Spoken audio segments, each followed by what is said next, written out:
If there's one way in which war never seems to change, it's that it tends to be very, very expensive. And so far, Russia's invasion of Ukraine appears to be no exception. When the tanks began to roll in February 2022, sanctions weren't far behind. There was no small degree of premature triumphalism among some Western commentators, as Russia's ruble was rapidly rubelised as a result. But to a significant extent, it appears that Russia's bankers and financial technocrats, who hadn't been told long in advance about the Ukrainian invasion, were far more capable of rapidly and effectively responding to its consequences than the military leaders that planned and executed it. Capital controls were slammed into place, interest rates more than doubled. Government started blasting the stimulus money cannon across the economy, while Russian energy firms that were harvesting record profits due to spikes in prices caused by Russia's invasion were shaken down for additional contributions to the government budget in the form of various taxes and levies.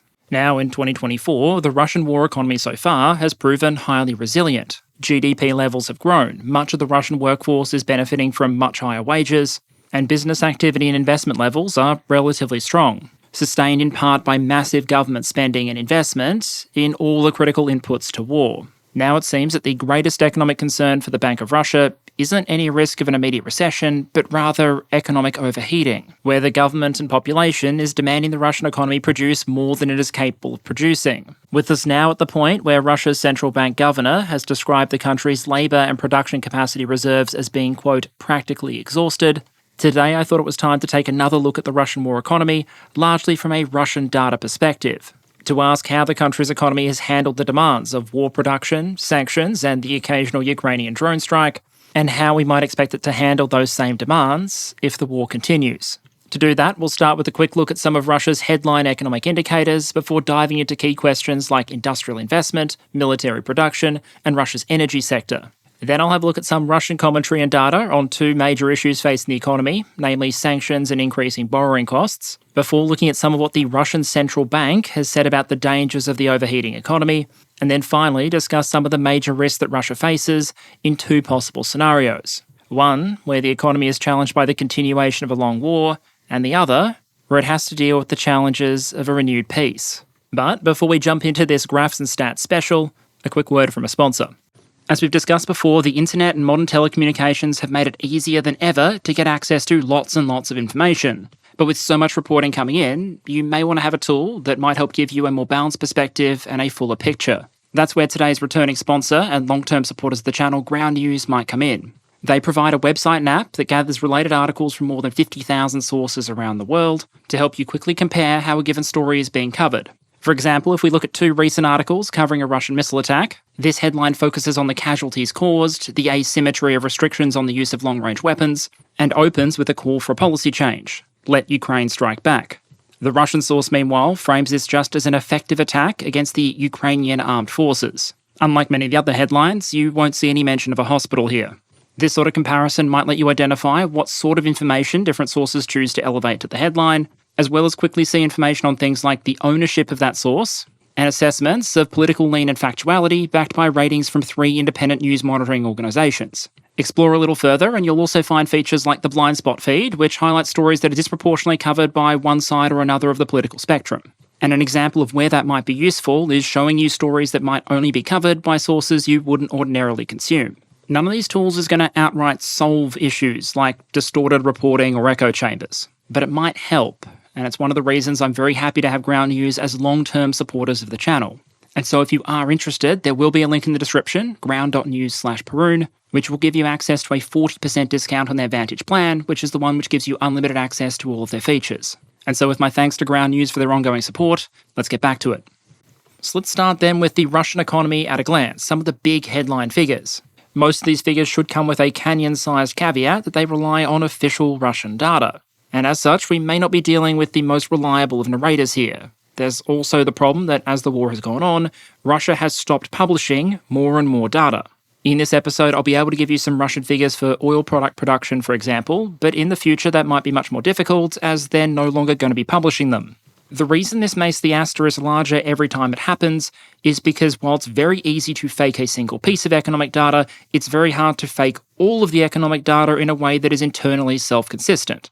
If you want to fake just one item, say the number of vehicles produced, for example, then you might get caught out if you also don't adjust the productivity data for the labour involved in that industry, or the number of employees, or the resources consumed by that industry, or the trade and sales data for where those vehicles are supposedly going, be that the domestic market or the foreign market. At a more macro level, if you tell me manufacturing activity and the economy as a whole is way up, but electricity consumption, for example, is flat, I'm probably going to raise an eyebrow. And so with every additional indicator or piece of data that Russia classifies, verifying what's still being published becomes ever harder.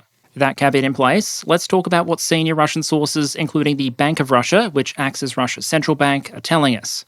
The Bank of Russia expects relatively robust GDP growth in the country of well north of 3% in 2024, while analysts' expectations for 2025 to 2027 are at 2% or lower. And the country still has access to not insignificant reserves and ways to access finance. Contrary to what some Russian battlefield tactics might seem to suggest, however, the thing Russia seems to be most short of in the economic space isn't so much money, it's people. The labour force looks like it's pretty close to getting maxed out, with an official unemployment rate of 2.6% as of April. By historical standards, this is pretty standard for a wartime economy. With the army actively recruiting and the military industry needing to spin up, there's certainly no shortage of demand for labour. However, while a lot of countries in North America or Europe would be pretty happy with those sort of growth numbers, they probably wouldn't be thrilled with the inflation and interest rate numbers. June year-on-year inflation in Russia was officially 8.7%, with the RCB estimating that it'll manage somewhere between 6.5% and 7% for 2024 as a whole. Analyst expectations in the September 2024 macroeconomic survey were a bit higher at 8%, compared to, for example, 2.9% recently in the United States. In order to try and keep that inflation rate at high rather than insane levels, the RCB has had to play the raise interest rate card again and again. In July, the official Russian headline rate was increased to 18%, and recently the Russian Finance Ministry issued a number of long-term bonds maturing in 2039 with a yield of 16.16% per year, meaning that at least in that case, the Russian government is essentially borrowing at credit card rates and locking them in for the next 15 years. Within this broader heading of wartime economic imperatives, you can argue there are probably at least three things the Russian authorities need to accomplish. 1, they need to maintain macroeconomic stability and ensure the economy holds together. 2, they need to make sure the economy is capable of producing the things required for the war effort. And 3, they need to be able to meet the funding requirements for the war effort. As a result of the invasion of Ukraine and also some attached incidents like the Prigozhin road trip, Russian defence and also internal security spending has significantly increased over the last 2.5 years.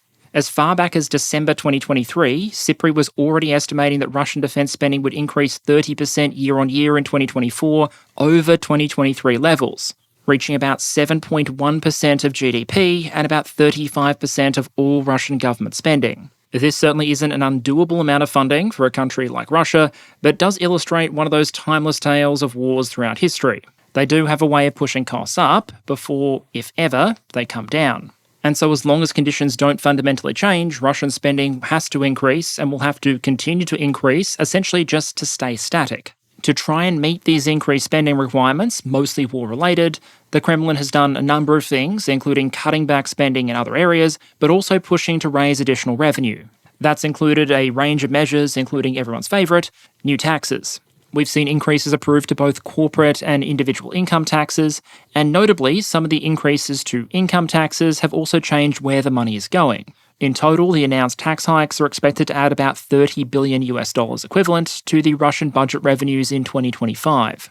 Even then, however, the Russian government is still running a relatively shallow deficit, at least by wartime standards, which is not so much notable because of its scale. There are many countries around the world that run much larger deficits than this during peacetime, but more because it's comparatively unusual for the Russian government, is occurring despite attempts to increase revenue and cut back on non-war related expenses, and because it doesn't account for all of the non-financial resources like stored military equipment that's being consumed, and which will carry a financial cost if Russia ever decides to either replace it or if those resources run dry. So as we start to dig a little deeper, let's start with essentially the good for the Russian economy: surging investment and efforts to lift military production. In economic terms, capital investment represents things like purchasing new factory equipment or building a new production site. It's investment that's building up your capital base and, hopefully, the productive capacity of your country. This differentiates it from other components of GDP like consumption that are there to make the quality of lives of the people in the country better, but which you don't expect to have a long-term productive tail. To illustrate the concept, if your mate Bazza goes out and buys custom rims for his Toyota, that's consumption. If he sets up a workshop so he can make them and sell them to his mates, that's investment. And if the government gives his mates money to buy them, that's probably an election year. According to Rosstat, capital investment in Russia has significantly increased since the beginning of the special military operation. In ruble terms, from 23.2 trillion back in 2021 up to 34 trillion in 2023. Part of that increase is going to be accounted for by inflation and the devaluation of the ruble. Pre-invasion, a US dollar might have bought you 75 Russian rubles. More recently, it's been north of 90. But as a percentage of GDP, it still represents a mild increase over 2020 levels. That figure dipped from 21.5% in 2020 to 19.3% in 2021 and has now recovered to about 22% in 2023. And the pattern seems to have continued in 2024, with Russian companies reportedly investing about 5.9 trillion rubles in the first 3 months of 2024, up 14.5% on the same period for the year before.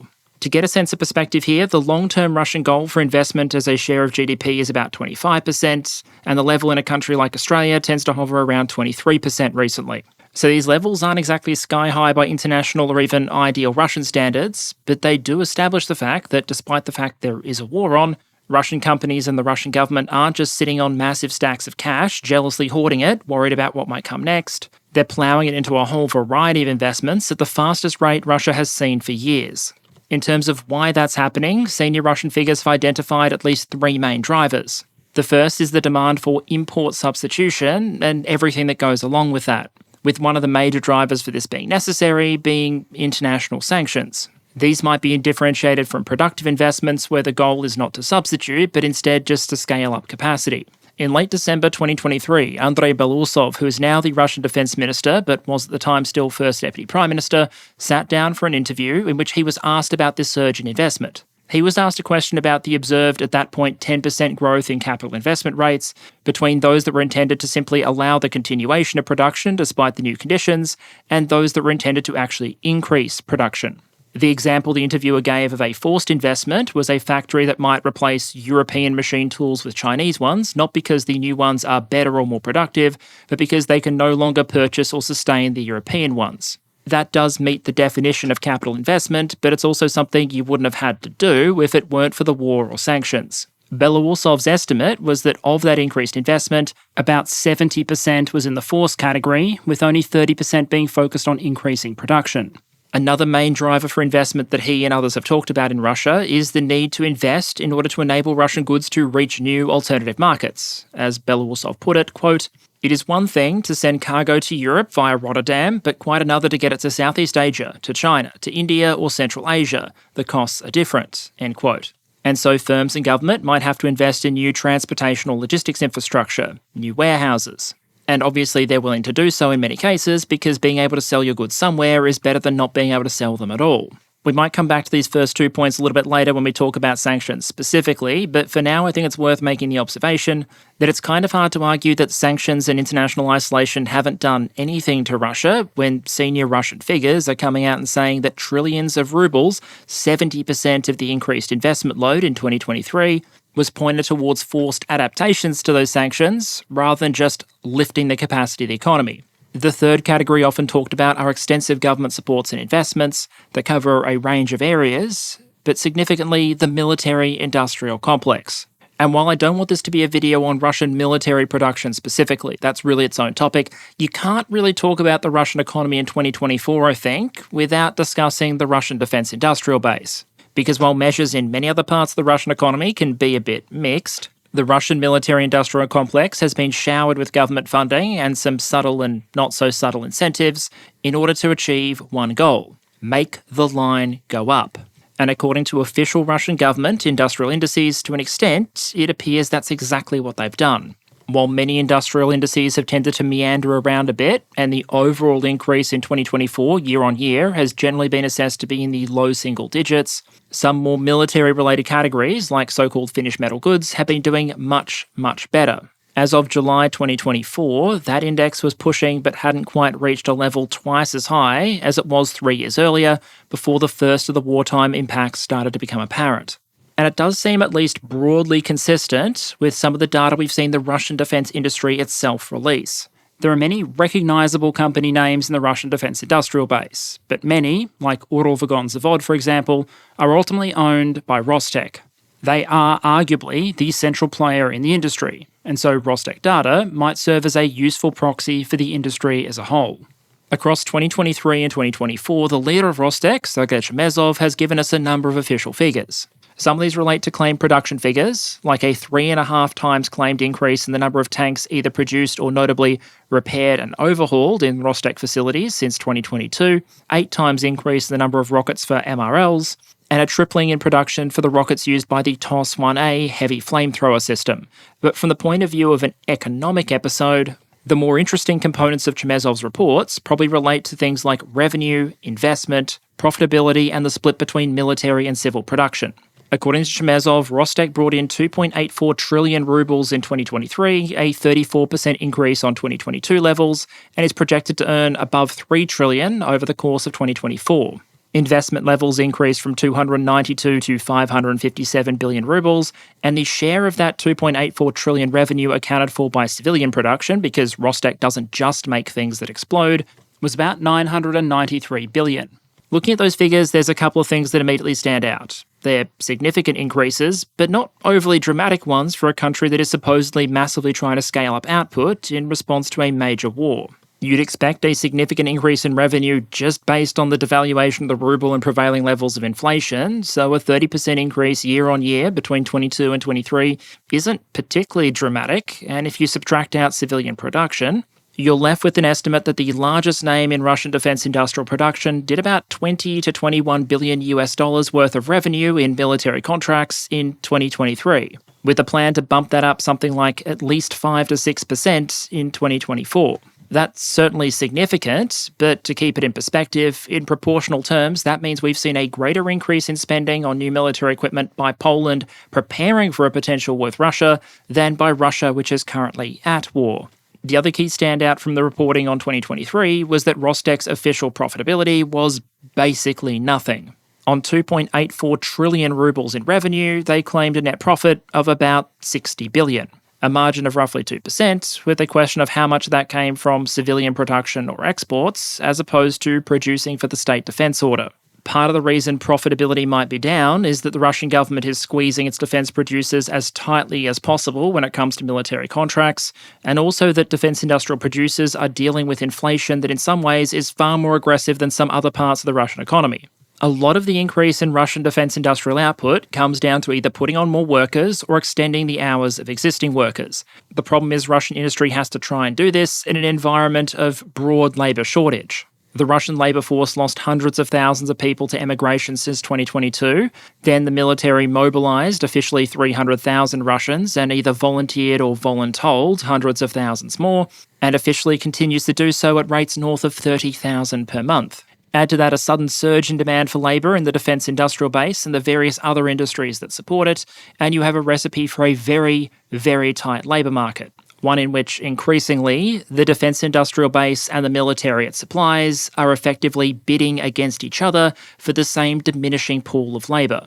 At the end of July, Rosstat reported that, on average, real wages in Russia have increased by 10.1% year on year from July 2023. And that's real wages, adjusted for inflation. And in a defence industrial base that is struggling to meet priority state defence order requirements, you can see even higher numbers. Uralvagonzavod, for example, reportedly had its second major round of salary increases for 2024 recently, to the tune of a 28% raise. And that's after workers had already received another smaller but still double-digit percentage raise earlier in the year. If you're wondering why significant parts of the Russian workforce may not appear to be suffering significantly from sanctions, why consumer demand might be high, and why some opinions on the war in Russia are what they are, that kind of massive wage growth might be one place to look. And because Russia isn't immune to basic economic laws or math, all this plays into how much increased output you're likely to actually see relative to increased spending. For example, let's just see that Chemezov's initial figures were correct and that Rostec made 2.84 trillion rubles in 2023 and then 3 trillion flat in 2024. It could be higher than that, but let's go with those numbers to illustrate the point. That's an increase of roughly 6%, which is lower than the projected rate of inflation and certainly dwarfed by the growth we've seen in things like labour costs in the defence industry.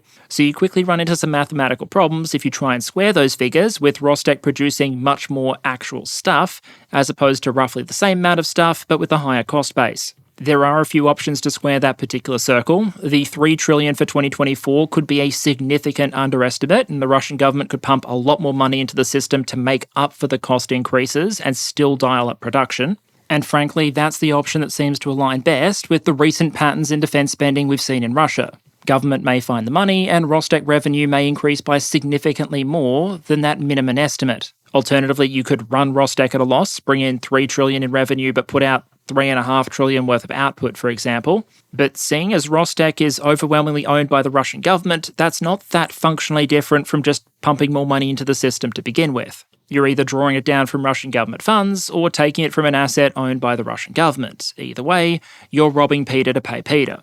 Another option would be that something doesn't change on the financial side, but rather the product side. Maybe Rostec realises some sort of productivity gain, it becomes better at producing things, realises some sort of economies of scale. Chemezov's own figures suggest that labour productivity didn't really increase that much in 2023, but maybe we'll see a change in 2024. Meanwhile, a final alternative, and one that I think is playing a significant part and has probably played a significant part so far, is a change in the product mix. What Rostec is doing and what Rostec is producing. For example, compared to pre-invasion, the Russian tank industry now generates a lot more of its output simply repairing and reactivating stored tanks, as opposed to either producing brand new ones or at least upgrading old hulls to the latest and greatest models. That might allow you to bring the average cost for a tank down, even if the cost for things like labour and inputs increase. Speculation on product mix aside, however, it's worth emphasising at least 2 points. Firstly, the problem of the Russian defence industry's profit margins being squeezed, and the industry likely needing a lot more money if it's going to continue increasing or even maintain its present production rates, is not unique just to Rostec or its subsidiaries. Recently was reported, for example, that Russia's United Shipbuilding Corporation, which is almost a monopoly supplier to the Russian Navy, has identified a financial black hole in its budget of roughly 1 trillion rubles between now and 2030, just to do what it's already committed to do, and a requirement for another trillion for necessary shipyard upgrades. That's a casual 22 to 23 billion US dollars worth of necessary investment that needs to come from somewhere if the Russian government is going to hit its naval production targets. The downside of running state-owned defence enterprises at basically a 0% profit margin is that they don't accumulate cash internally that they can then use for necessary investments and upgrades. That cash has to come from somewhere else, often the government budget.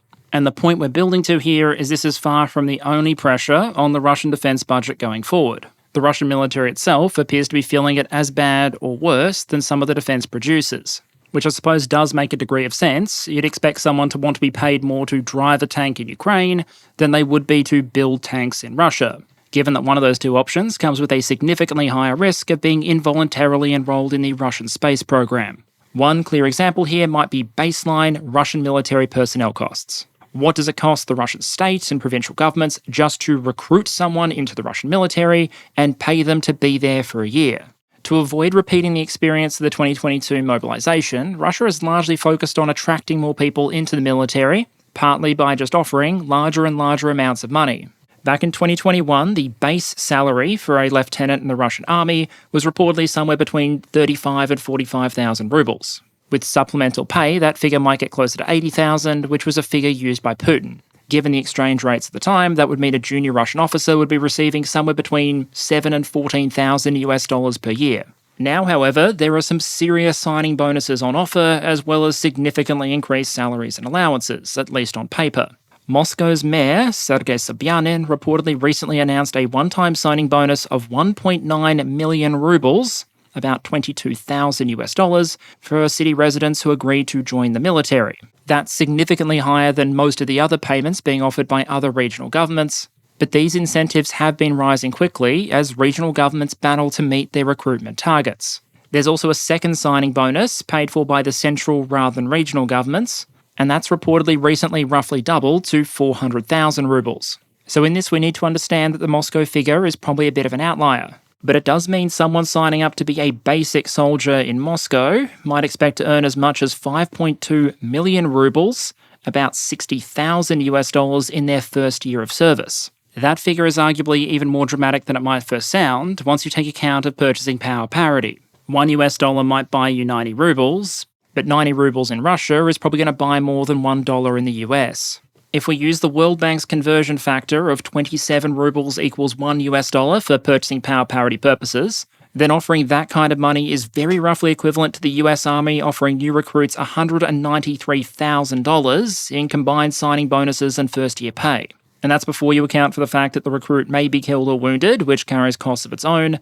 To illustrate just how insane this could get if other regions eventually catch up to the Moscow figures, recruiting and paying the roughly 30,000 contractors per month that Western sources claim Russia is managing to pull in, to say nothing of some of the higher Russian estimates, would, at a cost of more than $59,000 per person for the first year, would total up to north of $21 billion, which is a worrying sign of what things might ever look like if the rates in the rest of the Russian regions eventually catch up to the Moscow status quo.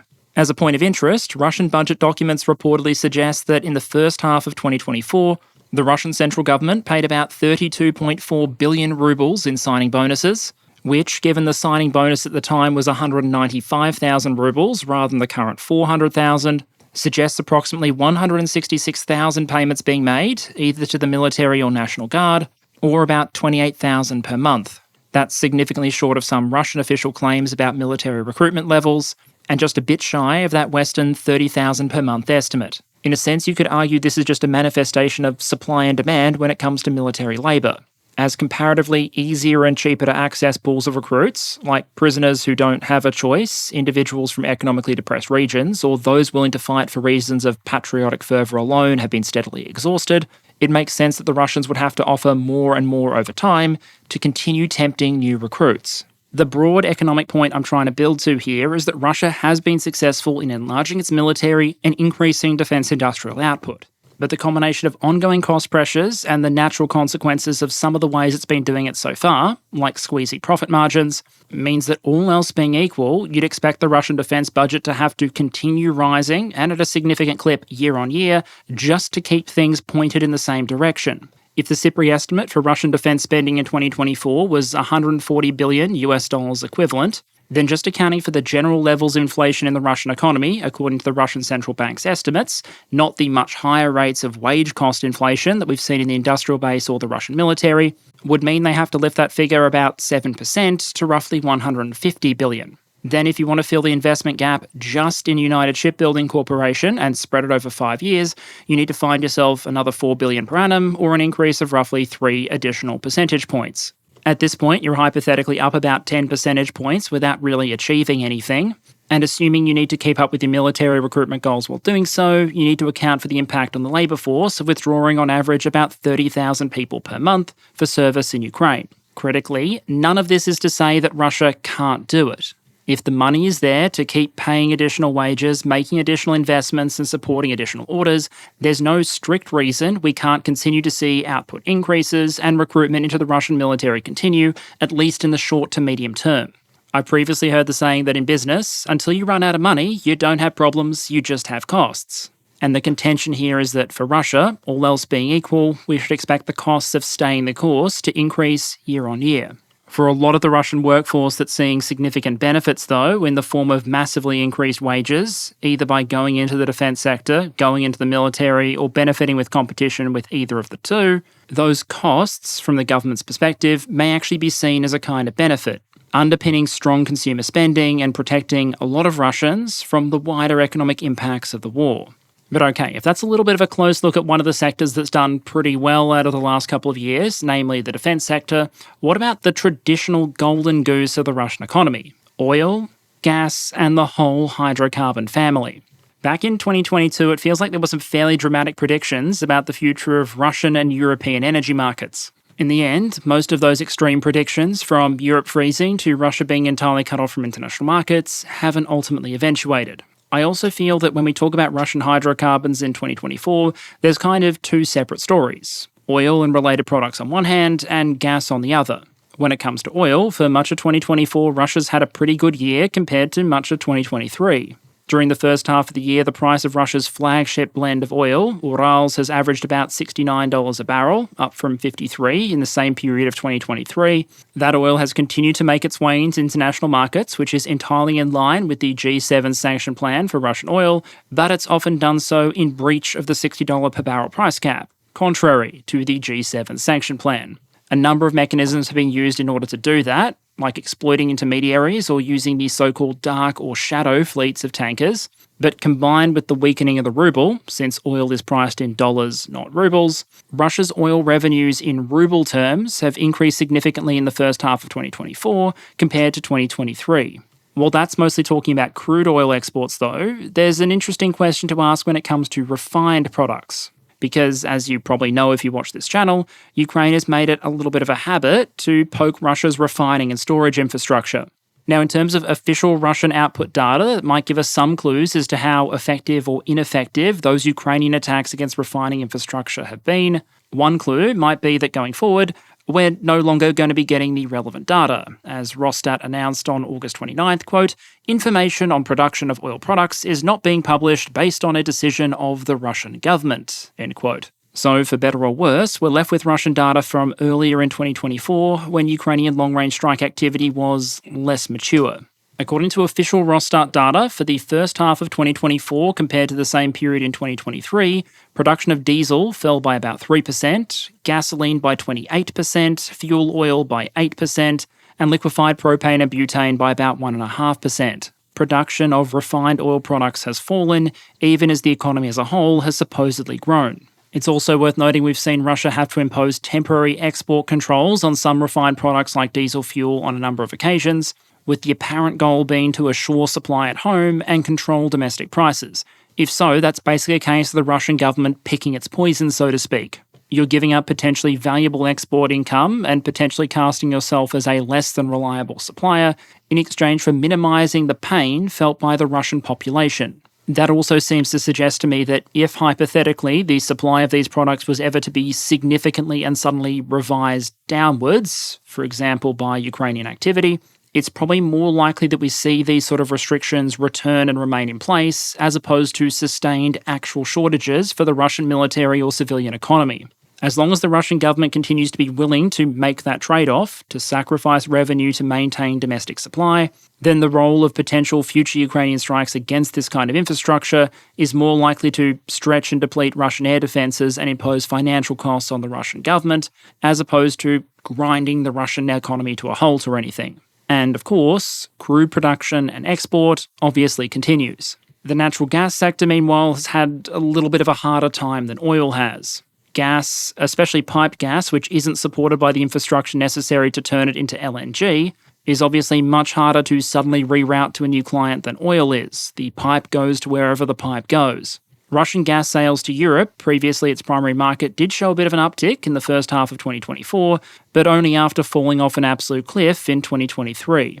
To give a sense of perspective, according to Reuters, at its peak in 2018 to 2019, Russian flows of gas to Europe totaled between 175 and 180 billion cubic metres. In 2022, that figure fell to approximately 64 billion. In 2023, 28 billion.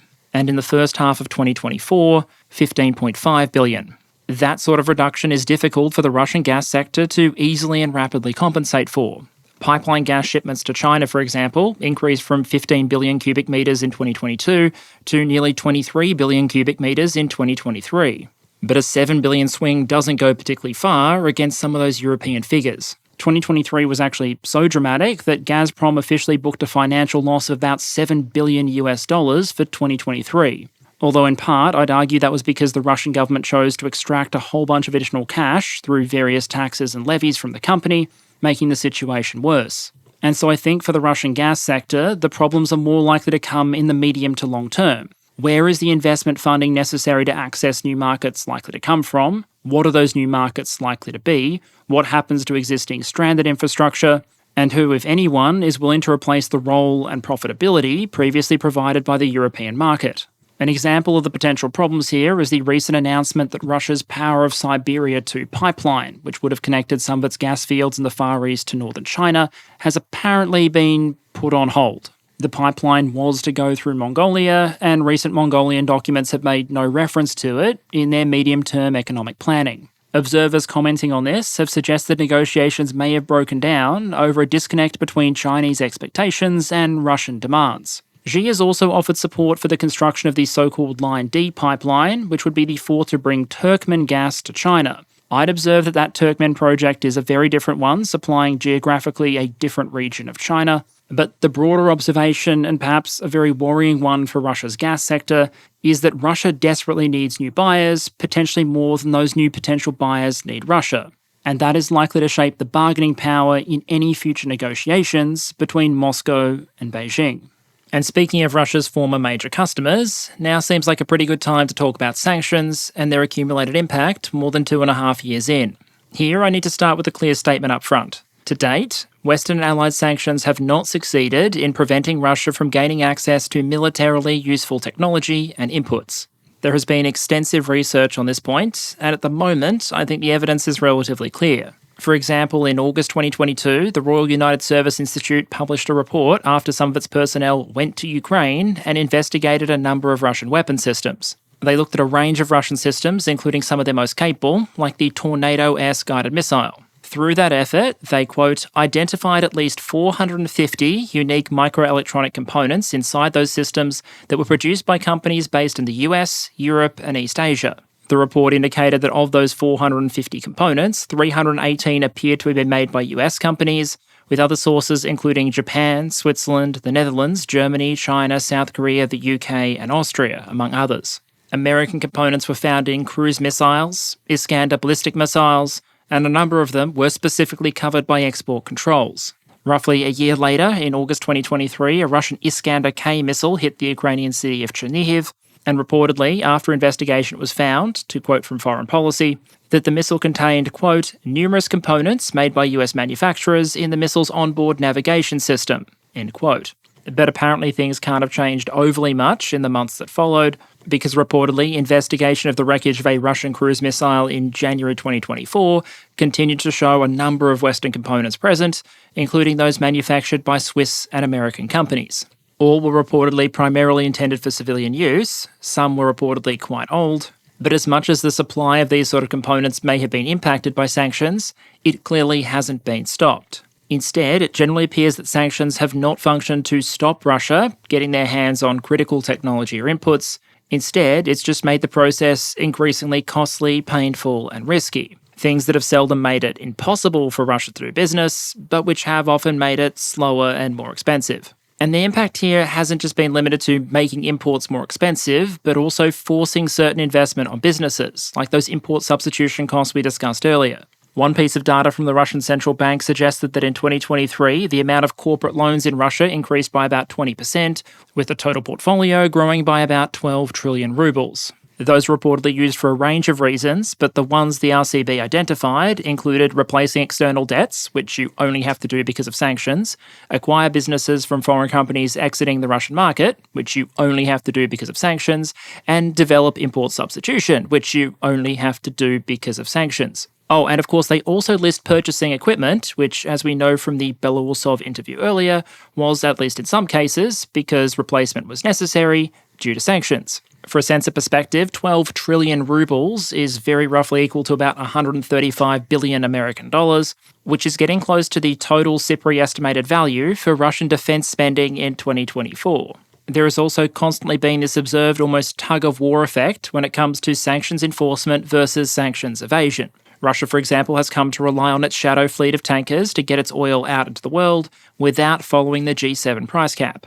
G7 nations, in turn, have often retaliated by repeatedly sanctioning and going after individual vessels in the fleet, although so far the only real kinetic action we've seen against a shadow fleet tanker was reportedly by supposed Russian allies, the Houthis in Yemen, who, perhaps in a case of misidentification, poor communication, or just trigger-happy officers doing trigger-happy officer things, managed to hit a tanker apparently carrying Russian oil to a Chinese port while it was transiting in the Red Sea.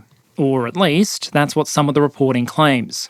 Another key field for the battle between sanctions and sanction evasion is the question of payments and settlements. Basically, sanctions that don't go after Russia's ability to get stuff, but rather its ability to pay for it. A lot of the recent surge in problems Russia appears to be facing here are driven by the threat of what are called secondary sanctions, where the US and allied countries basically say to banks or financial institutions that might be involved in helping Russia get around sanctions that they really face a choice. They can continue doing business with Russia, or they can continue doing business with the largest financial and consumer markets in the world. Recently, this has gotten a lot of coverage as an issue that is making it harder and harder, reportedly, for Russian importers to deal with partners in China, with many Russian companies complaining of extended payment delays, larger Chinese banks and institutions just refusing to deal with them, at least in cases where a transaction might carry an unwelcome degree of risk, and the smaller intermediaries and banks that might still be willing to facilitate these transactions asking for increasingly large fees and commissions. The issues reportedly don't affect all organisations, institutions or transactions, and Russia-China trade obviously isn't just crawling to a halt. But that Reuters report on the right there suggests that some Russian companies have now found themselves paying intermediary fees of about 6%, up from near zero not too long ago.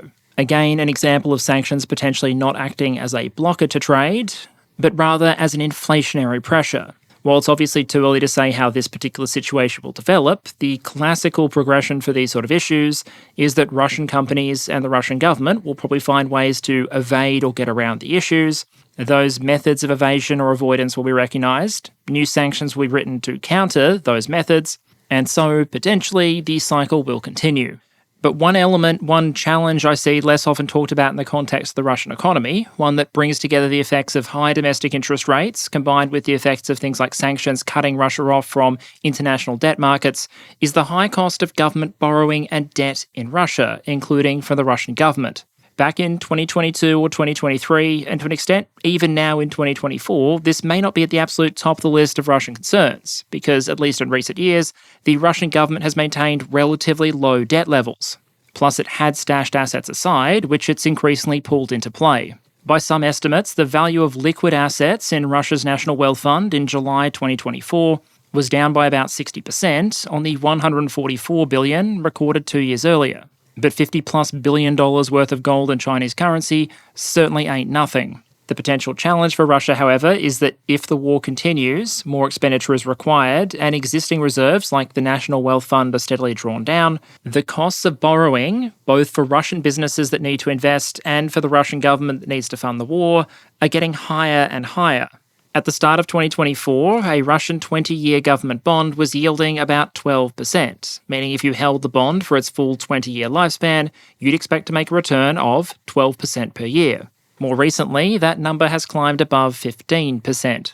To give a sense of perspective here, the chart you see on screen here shows the one-year bond rates for the government bonds across a variety of different countries, all taken from the same source, which I'll link in the description. It's important to understand that yields and coupon or interest rates are not the same thing, but they can often serve as very useful proxies for government borrowing costs. If you're the Indian government, that means paying around 7%, America 4%, Germany 2.8%, and if you're Japan, the money is basically free at 0.251%. Russia, with that 17.8% rate, relatively close to the official interest rate of 18%, was so far removed from the other examples presented that I decided I had to add another country to the chart that would be just a little bit closer in terms of comparison. Hence the mighty financial powerhouse of Uganda getting added to the list with its 13.68% yield. Over a 10-year time horizon, Russia's yield comes down to 15.6%, Uganda's goes up to above 16%, the American rate drops to about 3.7%, the boring fiscal conservatives in Germany pay about 2.2%, and presumably the Japanese government panics as it tries to figure out how it will pay out the extortionate rate of 0.88%. To be honest, we're probably very lucky that Wall Street Bets hasn't taken over the Japanese government at this point, because someone would have looked at that rate and decided to borrow $1 trillion or something at 0.9% and then ploughed that bag straight into the stock market. Finally, here are the 20-year yields, meaning the rates governments can get if they decide to issue debt that locks a yield in for 2 decades. Uganda unfortunately drops off the list because I don't believe they actually issue 20-year bonds, so Russia takes the top spot of our selected countries at 15.276% at time of recording. Again, it's very tempting to say that this doesn't matter that much for Russian businesses or the Russian government because the debt levels compared to many comparator countries are much, much lower. But I think that underestimates just how brutally powerful an interest rate like this can be. At 15% for 20 years, you're not that far removed from basically taking wartime expenses, putting them on a credit card, and then not worrying about it for 20 years. At those kind of rates, any money that Russian businesses borrow to fund increases to productive capacity, or any money the Russian government borrows in order to fund short-term wartime expenditure, is going to compound brutally quickly. Let's just say that collectively the Russian government and Russian businesses borrowed 10 trillion rubles for investments and funding the war effort at 15.3% yield for 20 years. To keep things clean, we'll assume that any interest earned can be reinvested at the same yield, which isn't always a safe assumption, but does make the math cleaner, and allows us to assume the amount owed cleanly compounds over time. By 2044, that 10 trillion rubles will now be 172 trillion. And if you assume the Russian central bank does its job really well and manages to get the inflation rate back to something like 3%, then in 2044, that 172 trillion is still going to be worth the same as about 94 to 95 trillion rubles today. I think this chart shows pretty clearly what would happen if you as an individual borrowed money at a compounding interest rate equivalent to the bond yields of three of the countries we've looked at: Russia, Germany, and Japan. Adjust for the likely potential impacts of inflation, and the difference is probably even more stark. And the challenging economic reality here is that it's kind of difficult to fudge your way around these numbers. Let's just say the Russian government avoids borrowing at 15% by increasing corporate taxes, but that forces those corporations to have to borrow money to fund expansions rather than being able to rely on profits they've retained. In that scenario, the borrowing costs related to the wartime expenditures are arguably still being paid, they've just been shifted onto a private business. And in a world where the government actually had surplus funds available because it wasn't converting it all into tanks, shells, and subsidised mortgages, it might instead be able to gain these sort of elevated rates of return rather than paying them. In a sense, the combination of sanctions, economic realities, and the Russian central bank trying to do its basic job of keeping inflation under control are punishing the Russian government, Russian businesses, and other borrowers for doing exactly what the government wants them to do during a wartime economy: borrow, invest, scale, and produce. The closing observation here is that nothing to do with sanctions or Russia's relationship with the wider global economy should be considered to be static or stable. Russia has constantly been looking for ways to get around the challenges, restrictions, and costs that it faces, while the G7 and allied nations have constantly been trying to, albeit sometimes slowly, adapt in turn. So I think it's important to understand that none of this, from the high borrowing costs to the payment issues to the access to technology question, should be taken as a given. And only time will tell which way the balance shifts over time between the sanctioners and the sanctioned. But I'll be the first to admit that whenever you try and focus on any of these specific considerations, like the impacts of sanctions or productivity indexes, you're always at risk of missing the broader picture. I'm also aware that whenever you're dealing with economic statistics, there's a challenge that anyone who knows anything about them can find a way to twist them or cherry-pick them into presenting whatever picture they want to present. And so what I wanted to do in this closing section was find a way to give a kind of soft ceiling for how well the Russian economy is doing and what sort of challenges it faces. In essence, an assessment of the Russian war economy in 2024, according to Russia. And so what I'm going to do in this segment is bring together some recent data, comments, and evaluations by one of the most senior Russian sources on these matters. This is the governor of Russia's central bank, Elvira Nabiullina. She's held that position since the June of 2013, so 2022 wasn't exactly her first rodeo when it came to major economic disruptions. She was there when the ruble started to collapse and sanctions came in after the occupation of Crimea, and of course during the COVID pandemic. Before that, she was Russia's Minister of Economic Development between 2017 and 2012, and has generally been described as a technocratic student of relatively conventional economic ideas. Pre-2022, she had her mixture of critics and supporters inside the broader Russian body politic, in part because of just how focused she was on her core role as governor of the central bank, keeping inflation under control. To that end, she was a consistent advocate for a Russia that was very much engaged and connected with the global economy, but at the same time was pretty willing to pull the trigger on aggressive monetary policy when inflation reared its head. We may never know the exact details for certain, but it's widely reported that her first response after the Russian full-scale invasion of Ukraine was to offer to resign. In part because, on the sliding scale of national economic policies, invading your neighbour is pretty far down the list. It's not quite withdrawing the National Wealth Fund and betting it all on NFTs, but it's also probably not very likely to appear on a list of policy options that central bankers would recommend for stable and sustained economic growth. Reportedly, her attempted resignation and any subsequent attempts to resign were refused. And as best we can tell, she and her team have subsequently diligently attempted to keep the Russian economy stable and enable its more effective transition into a wartime economy.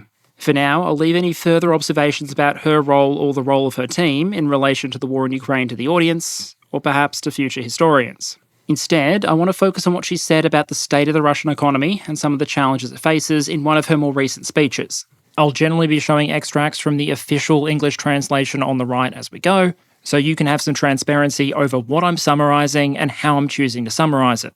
On the 26th of July, she gave a press conference announcing that the Bank of Russia would be increasing the interest rate to 18% per annum. Perhaps understanding that people don't tend to be enormously enthusiastic about interest rate increases. In this piece, she set out some pretty clear reasons that the Bank of Russia thought that increase was necessary. She said that earlier the bank had flagged 4 potential triggers for increasing interest rates, and that all of those factors had materialised. Underlying inflation had been increasing, there'd been no cooling of consumer activity, the labour market was tightening, and new pro-inflationary risks associated with sanctions had set in. She said the bank had revised its forecast for inflation in 2024 up to 6.5% to 7%, and predicted that inflation would still be 4 to 4.5% in 2025, even accounting for the fact that government and businesses would now be borrowing at the kind of rates you might have seen on a MasterCard back in 2020. On the economy more broadly, she had the following to say. GDP growth rates remained high in 2024 Q1 and Q2, while inflation was accelerating. This suggests that overheating the economy has remained considerable. Labour force and productive capacity reserves have been almost exhausted. Shortages of these resources might cause a situation where economic growth will be slowing down despite any attempts to boost demand. Moreover, this boost will only further accelerate inflation. This is actually a scenario of stagflation that could only be stopped by way of a deep recession. She then links the decision to increase interest rates to preventing that kind of scenario. She goes on to say that because labour shortages have become such a major constraint on the expansion of output, Russian companies have been making a lot of investments in trying to increase labour productivity and automate production processes. But she notes that those sort of investments will take time to have an effect, and that also, quote, companies' costs for equipment purchases have been increasingly rising due to generally high inflation and additionally due to sanctions.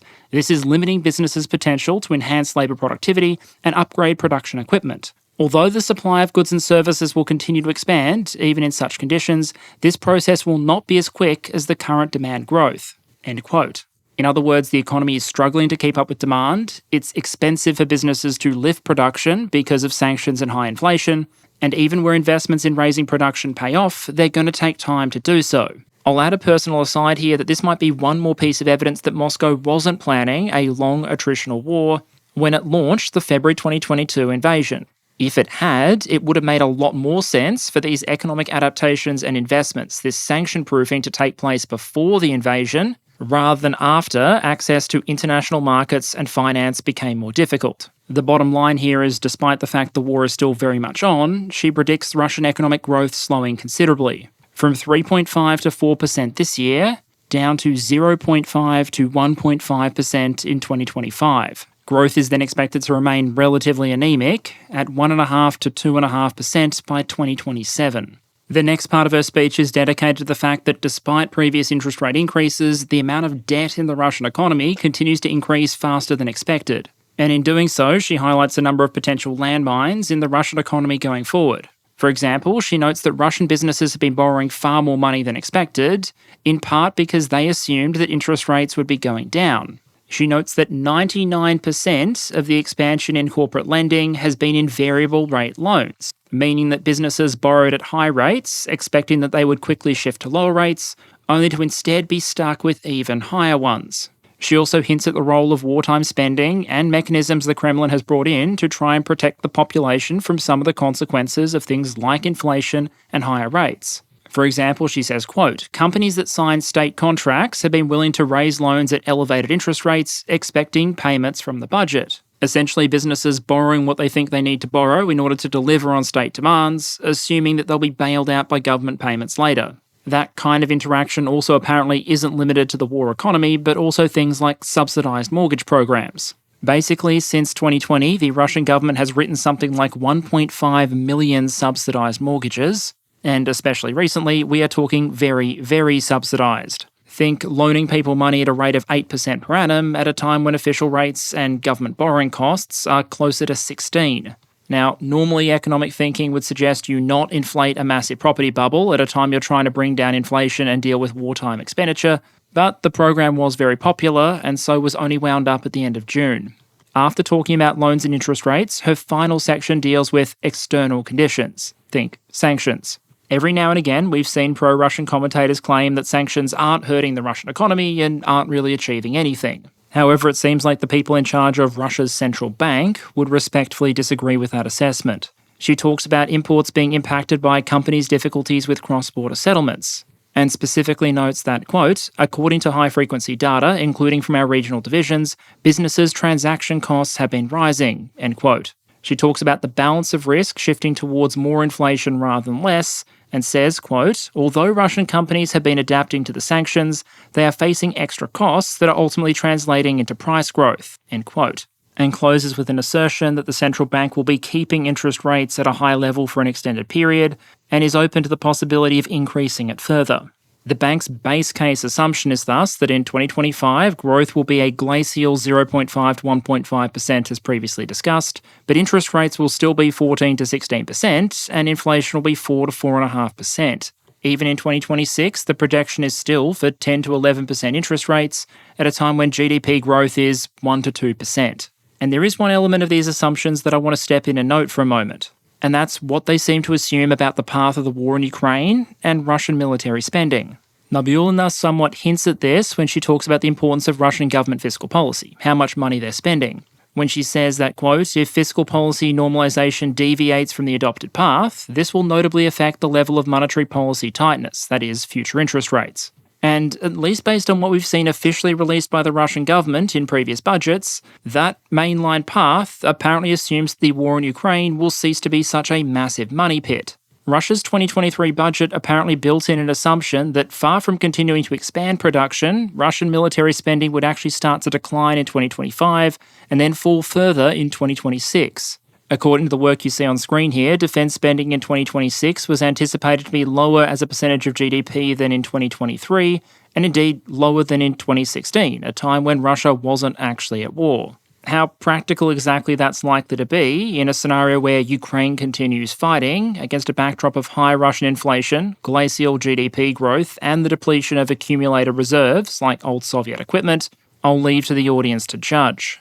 I'll also note that recent estimates of Russian military spending have all tended to go in one direction, and it ain't down. See, for example, the estimate on the right there, suggesting that spending in the first half of 2024 was up about 36% on the first half of 2023. But in the obviously highly unlikely event that Russian defence spending can't significantly decrease in 2025 and 2026, it seems logical that the extra demand created by all that spending may throw off some of the central bank's projections. That might potentially push the Russian economy towards one of the more pessimistic scenarios also modelled by the Bank of Russia. For example, their so-called persistent inflation scenario, where the labour market remains tight and inflation continues to be driven by high domestic demand, supported by things like, high state spending on a war effort, leads to a Russian economy with lower rates of growth, higher inflation, and higher interest rates. In that scenario, the Russian economy grows by 0 to 1% in 2026, while having 11.5% to 12.5% interest rates and 4 to 4.5% inflation. The Bank of Russia also explored an even more pessimistic scenario again, in which the global economy as a whole declines, while at the same time additional sanctions are placed on the Russian economy. That actually forecasts a Russian recession in 2025 and 2026, and interest rates that go as high as 20 to 22%. Although, to be fair, that's presented as something of an outlier scenario. So if we take those and other statements by the governor of the Bank of Russia and put them together with some of the other data we looked at, what sort of overall picture does it give us of the Russian economy and its capacity to carry on the war? Noting again that it's probably not a safe assumption to assume that all of the data being released by the Russian government is necessarily accurate. The first broad observation, and one that's likely to be deeply unsatisfying for Ukraine, is that it seems apparent that, at least for the short to medium term, the Russian economy is entirely capable of carrying on the war. Production of a range of military goods has significantly increased over pre-invasion levels. Russian government debt levels are still relatively low. There are plenty of potential options for the Russian government to tap if it needs additional revenue, and as long as it can find those revenues, there are a lot of economic challenges that can be overcome, at least in the short and medium term, by simply hosing them down with even more spending. At the same time, much of the population is being insulated from the effects of things like high inflation by massive wage increases driven in significant part by the war economy. And the Bank of Russia is doing everything it can to contain inflation, paper over the cracks, and kick the proverbial can down the road. Russia will likely continue to invest in evading, bypassing, or adapting to sanctions. And those adaptations will likely continue to be met with more sanctions. It's pretty clear at this point that the odds of sanctions stopping the Russian war economy are relatively limited, but the Bank of Russia has been pretty clear about the fact that they have hurt. And what remains uncertain is just how much they'll end up costing the Russian economy in the coming months and years. And so while the Russian war economy can probably confidently keep rolling into 2025 and if necessary 2026, there are costs, trade-offs and choices to be made. It remains to be seen, for example, how many resources the Kremlin will expend trying to protect businesses or consumers from higher borrowing costs, inflation, or other consequences of sanctions and the war. In fact, there's a reasonable argument out there that some of the greatest economic dilemmas and challenges for Russia may not come so much in maintaining the war economy, but in dealing with the consequences of it ending. No matter which side of the war you're talking about, material resources and political will are not infinite. Eventually, on someone's terms or another, the fighting will either have to end or at the very least slow down. And at that point, my question is, what next? The defence industry will likely be stranded with a bunch of infrastructure and trained personnel built up at considerable cost that don't really have much of a role outside the bounds of this specific war. Russia has, for example, massively scaled up its ability to repair and restore very old Soviet vehicles from deep storage and trained up personnel to make that process possible. But I find it very hard to believe that the market for reconditioned T-62s and BMP-1s is going to be particularly strong in the late 2020s or early 2030s. And even if it was, there's a limited supply of those old hulls available, and the whole process is unlikely to be competitive if you continue paying the staff well above the pre-invasion Russian average wage. While Russia has been focusing a lot of effort in increasing the output of older systems, many of its major competitors have been scaling up their ability to produce new ones. And the problem exists whether you're talking about aircraft, armoured vehicles, warships, even artillery ammunition. With many major powers who used to be firmly in the market for Russian arms, think China or India, increasingly moving away from older Soviet lineage calibers like 152mm towards more capable ones like 155. In other words, unless the Russian government is willing to maintain elevated levels of military spending in order to rebuild up the Russian army with old technology and systems, then a lot of the productive capacity the Russian defence industrial base has invested in so heavily over the last 2.5 years will either have to be further invested in and retooled to produce more modern products, or be scaled down or shut down, no longer suitable for a post-war world. The situation may also vary wildly based on whether or not sanctions persist past a pause or nominal end to the war. Unless Russia can negotiate relief from those sanctions as part of any final agreement, the stimulus provided by wartime expenditure may end, while the cost pressures driven by sanctions persist. Having diminished access to international export or financial markets at the moment, for example, may not be a huge challenge for a lot of Russian businesses, because government is splashing the economy with money to sustain the war, while a lot of the workforce are benefiting from sky-high wages, driven by wartime conditions, which is providing a very strong bedrock for extensive consumer spending. No wartime expenditure and demobilisation may mean an end to the labour shortage, may mean a return to normal for wages, and a far from certain future for domestic Russian economic demand. One way of expressing this is that in order to meet its current requirements in Ukraine, Russia is currently in the process of expending both its past and its future. The immense military-industrial legacy of the Soviet Union, thousands of armoured vehicles, millions of rounds of ammunition, enormous stockpiles of surface-to-air missiles, it's all being ground down in Ukraine. While immense financial resources and some entire export markets have been sacrificed, not to prepare the Russian economy for future competition, but for current sanctions and a current war effort that continues to gnaw away at Russia's limited reserves of labour and manpower that were already weakened by the country's problematic demographics. In other words, the Russian economy has proved remarkably resilient in the face of sanctions and is entirely capable of carrying on the war. but the economic costs of doing so mount with every day that passes. And eventually, almost inevitably in economics, that kind of bill comes due. And okay, brief channel update to close out. Originally, with this economic update, because we haven't done one for a while, I was planning to combine the Ukrainian and Russian pieces into one.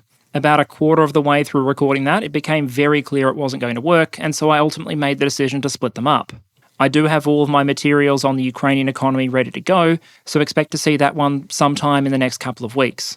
In terms of items not directly related to this content, patrons, I'm going to start gathering questions for a potential future Q&A episode again soon, and I'll also give some thoughts as to what the most efficient way to gather additional questions from the broader audience here on YouTube might be. The last time I did a Q&A episode was back in January. A fair number of questions tend to get sent to me by various methods on an ongoing basis, so I thought it might be worth doing another one at some point in the second half of this year. There are a couple of other miscellaneous updates, but they can probably afford to be held over to next week, so for the moment, let me just thank you all as always for your ongoing support, extending also my thanks to Ground News for their long-term support of the channel, and I genuinely hope to see you all again next week.